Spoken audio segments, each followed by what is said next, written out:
Hey guys, and welcome back to Nomifactory.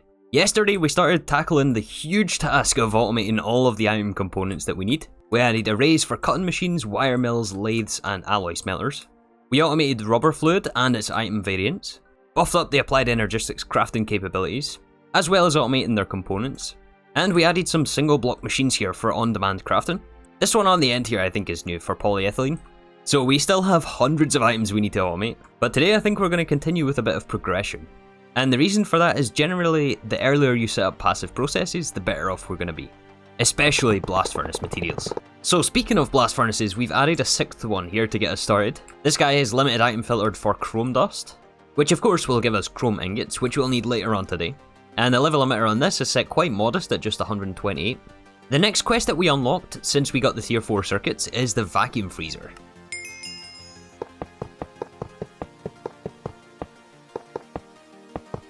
And it's going to look something a little bit like this. We're going to run this vacuum freezer at HV to start off with, and we'll put it on the HV line since we can upgrade this to EV, which will become necessary at some point. Making sure to leave enough space, I can foresee us adding another distillation tower actually. Anyways, we'll need our input bus and output bus on the opposite side I think. And we have our first vacuum freezer, awesome. So this unlocks the quest for the Kanthal ingot. But before we make the EBF for Kanthal, we need a way to automatically send the hot Kanthal ingots into the vacuum freezer. So I'm like 90% sure that this thing, the Ore Dictionary storage bus, is new since the last time we played. So from what I can tell, this is a storage bus and an Ore Dictionary filter in one. And we should be able to match ingot hot, wildcard. Maybe we need the star on both sides since that's what the example's got, I'm not sure. I guess we'll find out, but we definitely want this on the highest priority. We'll use 10,000 for this. And we plug it in. So this basically ensures that any new hot ingot that ends up in our AE system will be prioritized to be stored in the input bus of the vacuum freezer, where it will then run the recipe, be cooled down to regular ingots, and we're just going to input this into an interface.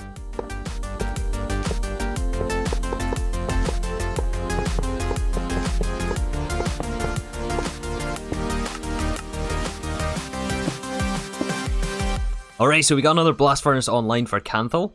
If we have a look at the recipe for Kanthal dust, this requires aluminium dust, which we're making passively over here at the Cobble Works from clay electrolysis. And in fact we have 15,000, almost 15,000.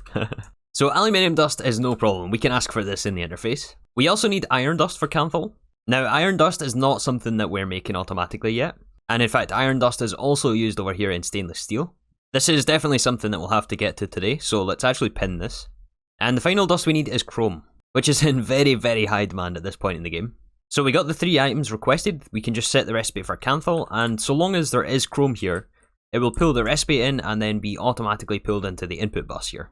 And then the level limiter for this blast furnace will be set for Kanthal ingots, the cooled down version since we're not buffering the hot ingots at all. And I think for now we'll just keep 128. So in theory this setup should work for us, so long as we actually have chrome. And I should have anticipated this, honestly. We're not getting enough chrome dust here. This ore processing system is just way too slow. It's been backed up ever since that first time we loaded it. But luckily this recipe for Kanthal does give us 3 each. So we can prime this with a bunch of chrome.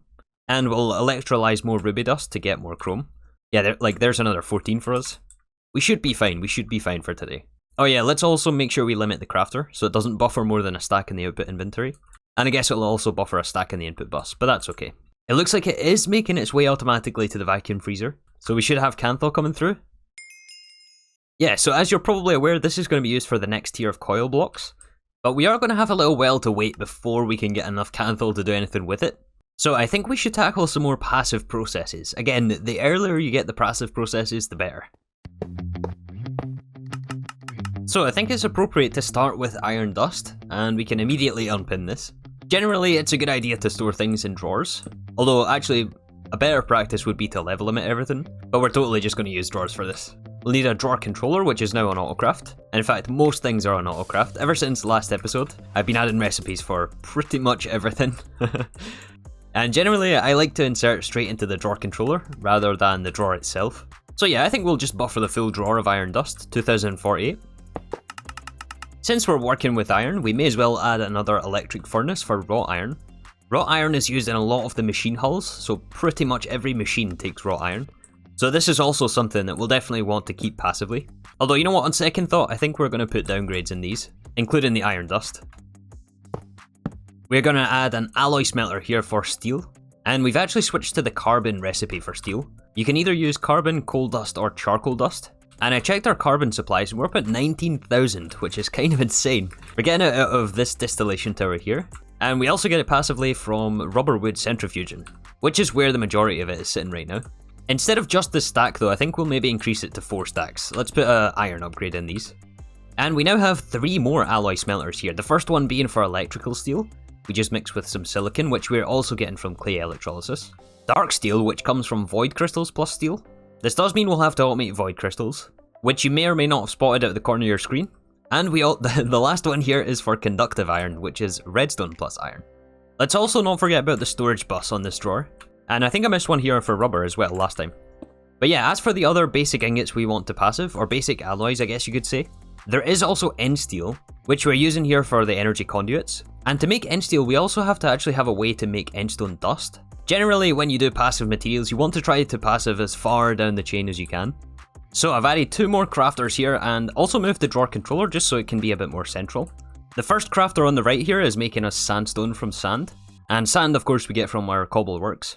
The cobbleworks is coming in huge already. And the second crafter here is making us endstone from extraterrestrial matter we get from DML. Pearls we also get from DML, and the sandstone is also coming from this interface. I think all we need is the macerator for endstone. And also the alloy smelter for end steel. Oh my goodness, this is slow. Good job, good job this is passive. And if I remember correctly, there's one more thing we need to do with endstone dust. Preferably something else that we get done early, which is going to be to set up a centrifuge for it. This will do at HV since it's very, very slow recipe again. I mean, actually it's not that slow. It's not as slow as I remember, but this gives us actually 4 things. Oh, and we're not getting enough power here either. Yeah, we also get helium from this, which is kind of useful later on in some of the blast furnace recipes. So that will store in a quantum tank. And then we get small piles of tungstate, which is essentially tungsten, and also tiny piles of platinum. So those are going to go into 2 different packagers. There's no use storing the tiny and small piles. Let's actually stop this a second. So yeah, it's going to be extract purple, which will go into a drawer. And then to get them to the correct places, we're going to use robot arms on the packagers. Tiny piles get config 1. And small piles, I believe, is on config 2. Yeah, and then we just have to store the output dusts. Oh yeah, I guess there's also sand from this. That'll just go in a voided drawer. Yeah, something like that. Man, that is a big drawer wall. These will definitely want a max storage upgrade. And yeah, this isn't as slow as I remember, but these are only chance outputs, which is why we want to get this thing going early. And let's make sure we fix this power situation here.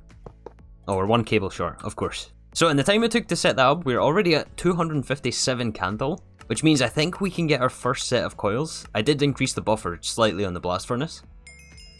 So there's actually 2 things we can do with these. We can either go for titanium or we can go for nichrome. And honestly, I don't know which one we should prioritize.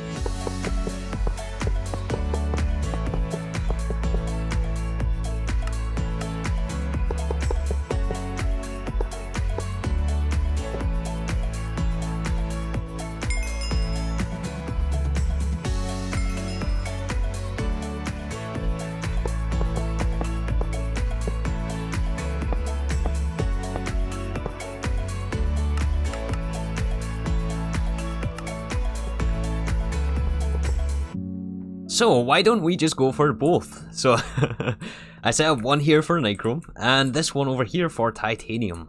So first of all, the nichrome, which we're going to need for actually the next tier after Kanthal, is the nichrome coil blocks, which we need for tungsten and beyond. So again, the level limiter on this is set quite low. And the recipe for nichrome is chrome ingots, which is the original blast furnace we set up at the start of the episode, plus nickel ingots. Although I did just realise that it's 4 nickel ingots for the recipe. And I put in limited item filters in here just to buffer less. But yeah, as you may notice here, we've got an electric furnace on top of our blast furnace here. This is probably going to get removed, but we do need specifically nickel ingots, and we don't make nickel ingots anywhere. And then the chrome is sent from this interface up here, along with the nickel dust, which goes to the furnace. This should now have turned on, perfect. And this also gives us a hot ingot, which we have to extract on blue. I forgot to set the insert. That should be sent to the vacuum freezer. And I think we can pick up one for the quest. Nice. Titanium, on the other hand, is a little bit more complex. We need a few chemical processes beforehand. So the recipe for titanium is titanium tetrachloride plus magnesium. The tetrachloride fluid is made from chlorine, carbon dust, and rutile. Chlorine we already have, and carbon we already have. The rutile though is coming from electrolysis of bauxite, which honestly we don't have too much of, and it's not something that we have automated yet. There's an extra 42 in here. But we processed bauxite early on for gallium, so we did have around 1,000 or so I put through the electrolyzer. But yeah, when we do this, we get carbon monoxide as one of the fluid outputs, and the tetrachloride. The carbon monoxide I've stored, since I think we're going to use that today for rocket fuel. And then the tetrachloride is just put straight into the input hatch of the blast furnace. Man, this is a slow recipe. But yeah, once we run the recipe, we get the hot ingot, which goes into the vacuum freezer. And we also get magnesium chloride dust. And this we are electrolyzing for 100% of the chlorine and also 100% of the magnesium dust back. So the only input for this system is actually rutile and carbon. And technically we could electrolyze the carbon monoxide for the carbon back.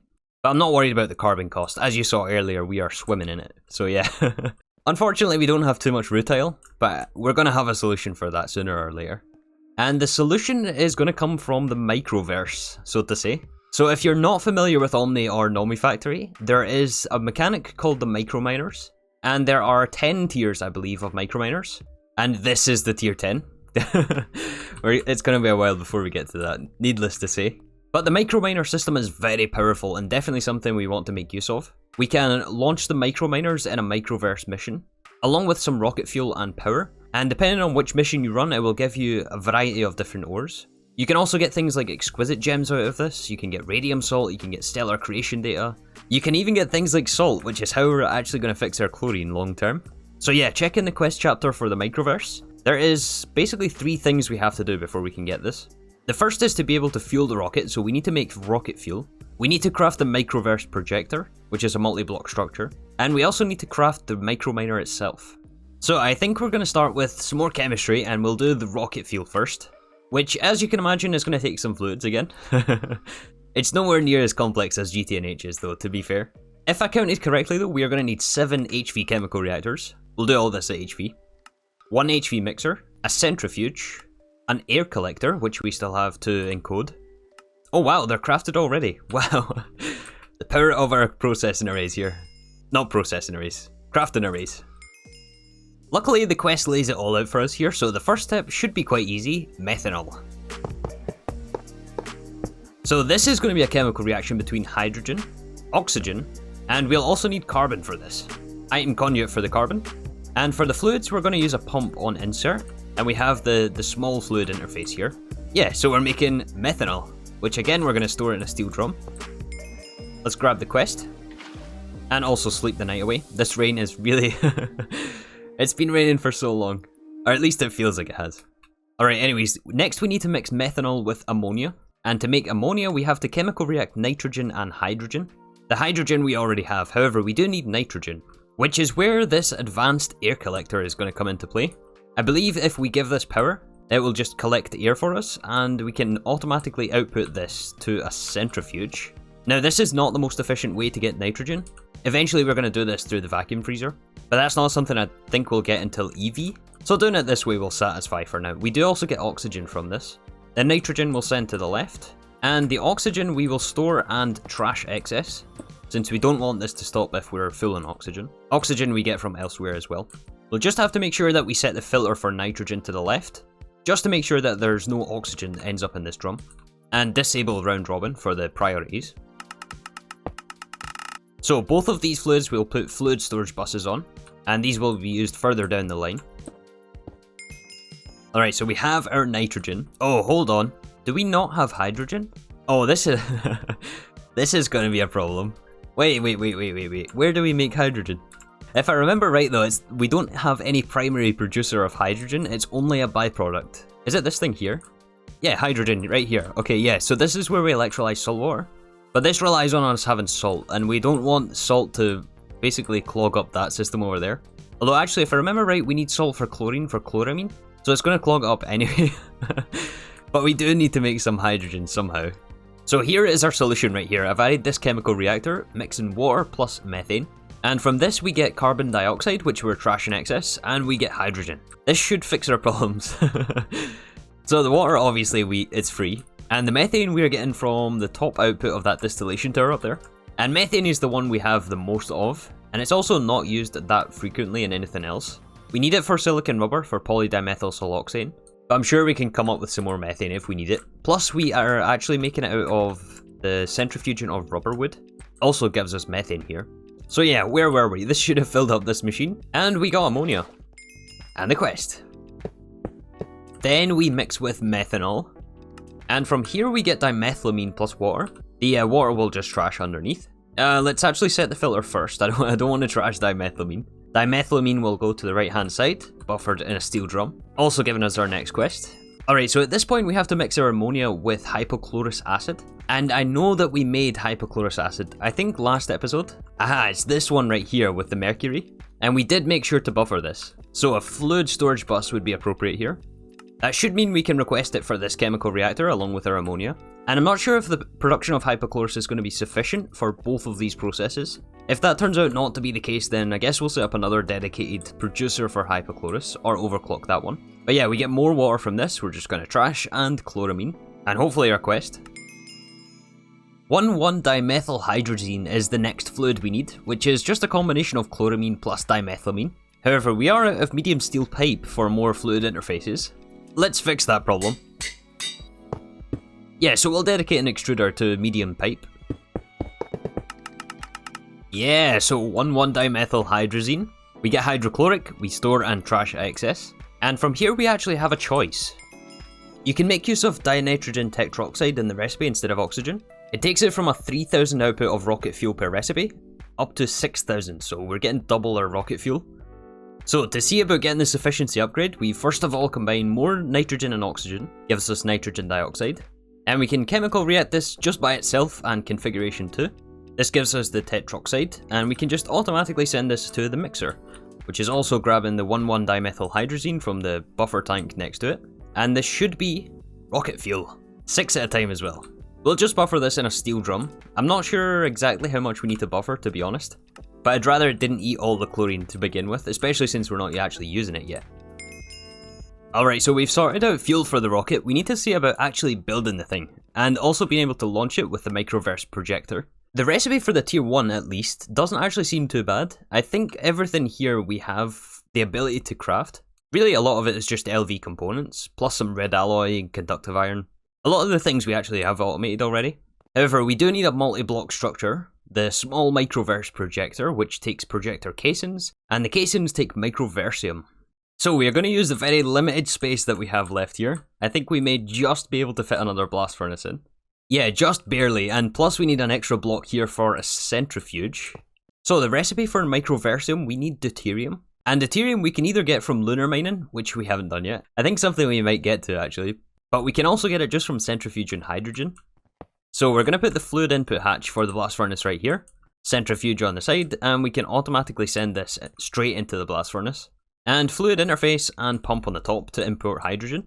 Assuming we actually have any left, of course. Wait, are we really out of hydrogen again? There is no way, I don't believe it. Oh, it's just this machine stop. The dioxide isn't getting trashed, it's on brown instead of blue channel. There we go. The Microversium also takes energetic blend. And you may remember energetic blend is made in this mixer here.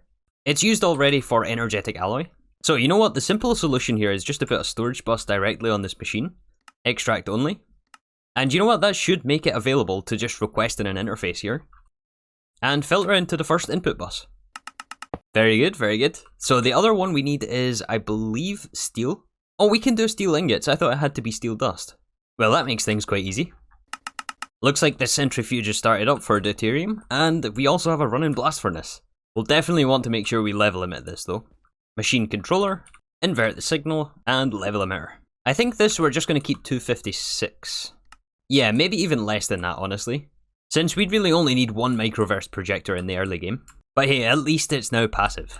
This blast furnace here is probably something that we should have set up at the beginning of the episode, since we're going to be waiting on it for quite a bit to get enough Microversium for the projector. Which means I also think this is a good point to wrap up this episode. We got a decent chunk of the basic alloys and materials on passive. We got our first vacuum freezer, allowing us to get Kanthal and Nichrome, and set up infrastructure for titanium. And we also began the quest to the Microverse, and we got rocket fuel here, which is actually now full. That's a good sign to see. Couple of extra things before we wrap up today. I think we need to set a level emitter on this crafter. I realised that this input bus filled with cobblestone, and that was the one that we blocked the output inventory with. And that should prevent overbuffering here, and things getting stuck. I also realised I forgot to show this void crystal setup here, with the atomic reconstructor. I've also added Restonia to this passive system, which is redstone through the atomic reconstructor. But yeah, it's basically just an interface to ask for both of these items. Oh no, are we out of redstone? That is, yeah, I'm gonna have to address that. But yeah, then we have 2 level emitters, which only extract items from the interface with a signal. That goes into a precision dropper, which drops all of its contents onto a pressure plate, and then is picked up by the range collector. Oh wait, we have redstone. I bet that interface isn't plugged in, that's probably what it is. So yeah, with that, thank you once again for watching, and I'll see you all soon for some more Nomifactory.